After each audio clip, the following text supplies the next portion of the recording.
ஸ்ரீராம்.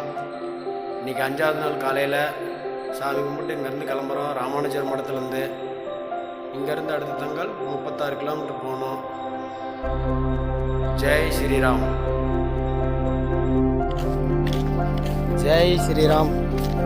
அயோத்தி ஸ்ரீ ராம ஜென்மபூமிக்கு பாத யாத்திரையாக 5வது நாள் காலையில் ஆரம்பித்து ஒரு 10 கிலோமீட்டர் கிட்ட வந்தாச்சு.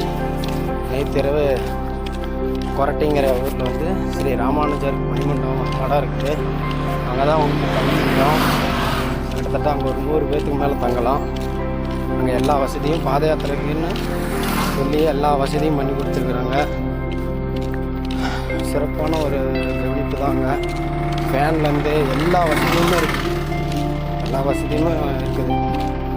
அங்கே பார்த்தீங்கன்னா முக்கிய இது பார்த்திங்கன்னா இந்த இடமே பாத யாத்திரை வரவங்களுக்காக தான். அதனால் ரொம்ப சிறப்பாக செஞ்சு கொடுத்துருக்குறாங்க. அவங்களுக்கும் அந்த ட்ரஸ்ட்டுக்கும் நன்றியை தெரிவித்துக்கிட்டு நம்ம இன்னும் போக வேண்டிய இடம் இங்கேருந்து 30 கிலோமீட்டர் இருக்குது. காலையிலேருந்து ஒரு 10 கிலோமீட்டருக்குள்ளார வந்திருக்குது. ஜெய் ஸ்ரீராம்.